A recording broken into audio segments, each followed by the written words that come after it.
I hope that you have been having a great time at Web Summit Qatar. Today, we're discussing a topic that unfortunately does not make the news unless something goes wrong. But today, we're actually discussing the positive side of this industry. I have with me here two industry leaders who are leading companies that are making true difference when it comes to cargo and innovation in that regard. I'm sure that everyone here, every single day, you either receive a package, send a package, or use something that has been shipped to your house. And that's where cargo comes in. I would like to start with Mark and ask him if he could tell us about the importance of this industry and how this industry is actually making a difference in the world. Yeah, hey, thanks, Layan. Layan, thank you for the intro. Let's go back about 4 years ago. If we were having this discussion 4 years ago with masks on, we would have all known how important cargo is. During COVID, but for the cargo operations, most of us wouldn't have gotten our whatever we ordered from Amazon or Alibaba. So cargo is really the backbone, the lifeblood, if you will, of the consumer world. But it's even more than that. It's the backbone of pharmaceuticals, getting pharmaceuticals to where they need to be. It's a backbone of fruits and vegetables going around the world, counter-seasoning. You know, fortunately, you have things like Chile that produces, in the northern winter, they produce all the summer vegetables. You have in Kenya, you have flowers for Valentine's that come through. So it is a backbone of so many pieces of our daily lives, and even more important, when there are disruptions, when there are things like COVID going on, when you need to get important things like pharmaceuticals to the right place quickly. That's what air cargo delivers to the world. Absolutely. And Svilen, can you tell us about your point of view when it comes to the importance of cargo? Sure. So our company 10 years ago, my brother and I had an idea. We realized modern aviation relies on very big airplanes. But what's missing is the piece after the big airplane lands in the big city to get the inland distribution more quickly. So our perspective was always that consumers would always keep wanting faster and cheaper delivery. They would keep increasing the share of e-commerce, and we've seen that play out over the past 10 years. But more importantly, it's about leveraging the third dimension, right? Because in December was the 120th anniversary of the Wright brothers' first flight, right? So we've only had aviation for 120 years. And yet the industry has achieved so much, and it's become such a vital backbone of the global economy. So humanity hasn't really experienced all the benefits of the third dimension in a way that it could, and this is quite exciting for us. That's interesting. And as we all know, or as we always hear about cargo, we think about it as a very traditional industry compared to any other industries. But Mark, can you tell us about how we can move away from this legacy and from this tradition when it comes to doing business in cargo? Yeah, and you hit it right on the head. The cargo industry really is, it's 30 years behind the passenger industry. Let's be very candid. And where we are taking cargo with Qatar Airways and with our partnership with Svilen is we want to go to that next level. We want to make sure that we not only get up to speed in terms of technology, but go to that next level that we haven't achieved yet. So what we are focusing on is not just the hard technology, the aircraft. As you may know, we are the launch customer for the 777X freighter, which will be an incredible airplane in terms of lower carbon footprint, range, capabilities, et cetera. But even more importantly, or equally importantly, we're installing in that aircraft a lot of digitization and communication that does not exist today in the cargo industry. So we'll be able to better track everything for the customer than we've ever been able to do before, which plays in very nicely what Svilen is doing, is really understanding that the customer wants to know, where is my stuff? Has it gotten on the airplane? Has it transited? Has it landed? When can I expect it at home? Right now, the cargo industry doesn't have that same level of tracking that we are going to build into it. So we have a lot of things we need to do within the industry, and Qatar Airways cargo is going to try to lead in some of those, particularly in data and digitization, so that all the components of the value stream have that information that they should be getting today, because we can deliver it. Yeah, absolutely. And there is an interesting information to our audience, I think, is that only 1% of actually cargo goes by air compared to, because of the cost compared to other methods. So, Svilen, can you tell us how can we unlock the other 99%? And, what kind of rewards would come with that? Well, unlocking the 99% was exactly a thesis we built. We decided to build what's the equivalent of a bush airplane, but take the cockpit off and put it on the ground. So the cockpit is now not connected to the vehicle. The cockpit is connected to your village, to your town, to your city. So that cockpit, essentially, that runway becomes your gateway to the world of trade. And when you remove the cockpit and put it on ground, you can actually size the vehicle in the shape that you want. And we picked the exact same size as the last mile van. Again, it goes to the missing piece. The vast majority of the world, the distances of a few hundred kilometers can take days, right? Either because there's a geographical challenge, or there's a weather challenge, or simply the roads haven't been built to serve that capacity. So yeah, unlocking that is critical, because again, there's a lot of research out there that says that if a developing country upgrades its infrastructure just to become the median of the other developing countries, this will have a better impact, economic and political, than any other economic or political measure. So lowering taxes, eliminating tariffs, the usual playbook, none of it matters if you cannot get enough blood to all the organs in your body, to all the communities in your country. And also, here's another data point. When you increase the air connectivity between two cities or two countries by 1%, you actually increase trade between them by 6%. So there's a multiplier of 6 when it comes to air connectivity. And in a more globalized world where you have more and more regional manufacturing, regional consumer markets that are evolving, and an emerging middle class in so many more places, aviation is just a must. And I'd like to add something. What Svilen, pardon me, we are looking at doing is something that helps to alleviate some of the income distribution globally. Because exactly as Svilen said, if you have small villages, small hamlets, whatever, in different parts of the country, the world, they have to either migrate to a major, pardon me, a population center, or they're left out from all the developments. Yeah. By building something like Svilen is doing with us, we're able to make it okay for you to be in a small village or hamlet, because you will have access to everything that the big cities do. So it takes the pressure off the major cities. It takes pressure off the need to migrate to major cities and all that. So it's a better redistribution of opportunity for everybody. So there's actually a very important social component to what Svilen and we are talking about doing. Absolutely. And Mark, you've mentioned, I think, several times your partnership with Dronamics. So can you tell us a little bit more about this partnership? What comes out of it? And why did you choose to partner with Dronamics? And how that, is going to impact Qatar Airways? So I'm going to answer your question, if you don't mind, a little out of order. Sure. Okay. I just came to this role 2 months ago. Yes. So I did not do the initial let's partner.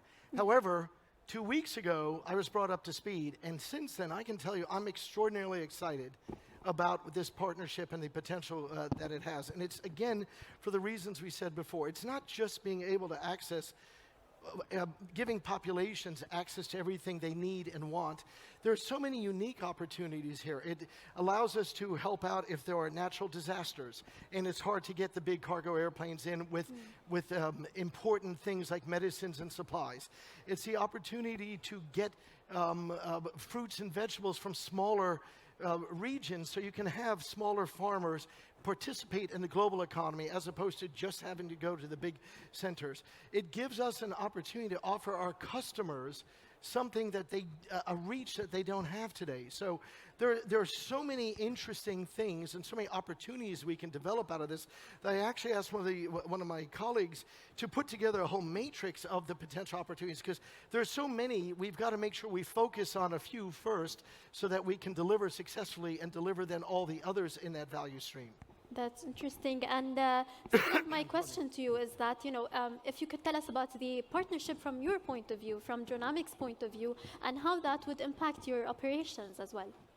Definitely. So we, ours is a flying delivery van, and it flies at a certain speed. What we gain by this partnership with Qatar Airways is not just partnering with the world's largest cargo carrier, but it's also, the ability to, teleport over vast distances. Our range is 2,500 kilometers. We cannot do a global flight, but Qatar could.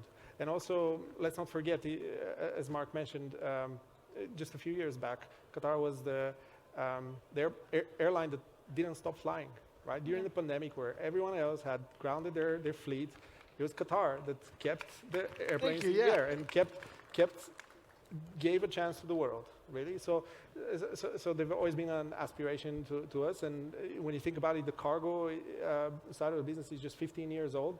We're a 10-years-old company. We have a lot to aspire for in the next 5 years. So we're extremely excited to partner with an innovation and globally scaled leaders, Qatar. That's interesting. And there's something also interesting about Dronamics is that, usually companies, if they start with cargo, they tend to also move later on to passengers mobility. But your vision is to always stay and stick to cargo and never move to passengers mobility. Can you tell us about your vision more, and why did you choose to do that? Sure. Yeah. So I'm from Bulgaria. My brother and I, we were brought up in the early 90s. Bulgaria was going through this economic transformation from a totalitarian communist society to a market-based economy, and we felt very, there's a cycle of hyperinflation and embargo in Yugoslavia next door, bank runs. It was kind of like daily life, not just for us, but for any family in our country. And we always felt like, hey, we're in Europe, but it matters if you're on the periphery or not. And if you're in the periphery, it's just more difficult, right? So we never really had that pain point as a passenger. As Mark said initially, passenger industry, you can travel around the world in the same day. Cargo, there's a lot more process, and only somebody like Qatar could do that. But so we've always been very passionate about cargo as a vehicle for economic transformation for the other half of the world. So that's been our passion. We promised not to shave until the first aircraft flies. So we for 8.5 years we had beards. We're very committed. We want to build this into a generational business, and this is why we're here together with Qatar because we're building this as a legacy. And we look forward to see, Dronamics growing even further. Mark, I want to talk to you about, or if you can tell us about your vision of Qatar Airways Cargo's Vision 2027 and your 5-year plan from now. Well, I can't tell you all the 5-year plan because competitors will somehow pick it up. But I can tell you there are a few things we're focused on. As I mentioned before, we are the launch customer for what will be, the most efficient freighter aircraft in the world, the 777F freighter. So X freighter. So it starts there. We are focusing heavily and investing in the digitization, as I mentioned before. Yeah. Third, we really are going to focus on partnering more because despite being the largest in the world, we're still not.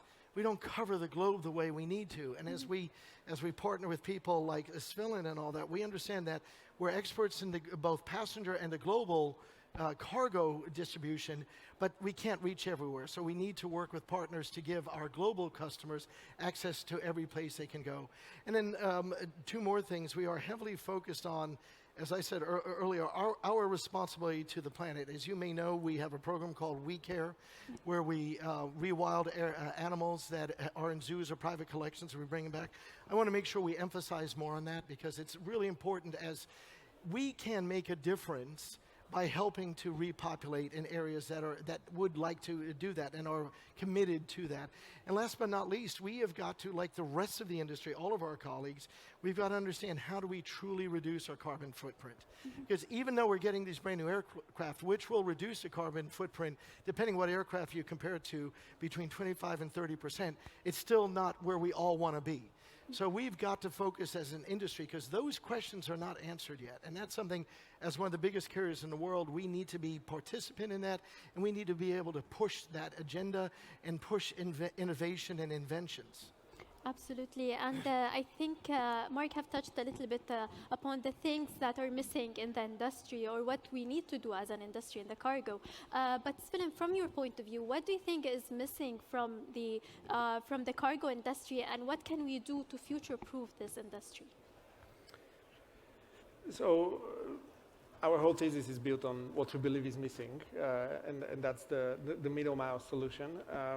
But in general, we happen to be the first company to receive a license as a cargo drone airline, right? So in manned aviation, the rules are harmonized. Wherever you land, wherever you take off, the rules are the same. In drone, in unmanned air mobility, they're not yet. They're getting there, and we're talking to a lot of regulators around the world to make sure that that happens. So I think after that regulatory challenge, it will be just a matter of scaling and, putting boots on the ground, training those local pilots in the villages, cities, and towns, getting the equipment to them so that they can actually serve as gateways to their community and help the entrepreneurs in their community be better connected to the global market. So I don't see any unsolvable challenge. It's just a matter of persistence and determination. Absolutely, and Mark, my question to you is that, we are here in the region, and we're doing great, I think, when it comes to this industry. But can you tell us about how does this region compare to the rest of the world when it comes to the cargo industry? Yeah, that's a great question. In terms of cargo, this region and the subcontinent, India in particular, are the fastest growing by far. And we expect over the next 10 years, particularly the GCC region, to grow probably even faster percentage-wise than India. Now, obviously, India is coming from a much larger base. We expect India in total to have probably the biggest growth on a real number basis across the globe. Southeast Asia and China will continue to grow rapidly. As we all know, Europe, North America, South America, those markets are a little more mature. But with things like this, innovations like this, I think you could see an accelerator of growth in those markets, because like Amazon, like Alibaba, we're creating a whole new marketplace that nobody had even thought of before, and that will again drive economic growth. So I still expect, though, our region here in the Middle East, the GCC in particular, I think percentage-wise we will see the fastest growth here. And can you tell us what elements can help in increasing that growth in the region? Three things: investment in technology, cutting-edge technologies is number one. Digitization is number two. And number three is making sure that we have got a collaboration between all the regulatory authorities and the government authorities so that we push these agendas as quickly as possible. We are talking about cutting edge. We're talking about things that haven't been done yet. Anytime it's new, you have a little hesitance. You have a little trepidation in terms of, should we do this? How quickly? We've got to help our governments and our regulatory agencies to understand this is a good thing. And as Svilen said, although it's new, it's not brand new technology that you have to worry about. It's just a new application for existing technology. So a lot of it is educating so that we get everybody aligned so we can move this as quickly through the process as possible. Svilen, Mark has mentioned something important, which is it's hard to convince someone when it's it's something new that is coming up. And when it comes to bigger companies, people tend to put more trust on newly established or smaller companies. And as you're getting ahead of the game and you have all of these technologies, what do you think is what challenges are you facing when it comes to convincing the customers as a smaller company to put their trust in you? Well, when we started, we would joke with my brother that if you were to draw a Venn diagram of Bulgaria, of customers, airspace, talent, suppliers, and investors, Bulgaria barely touches any of the four circles. We've worked very hard to make sure the Venn diagram overlaps a lot more now.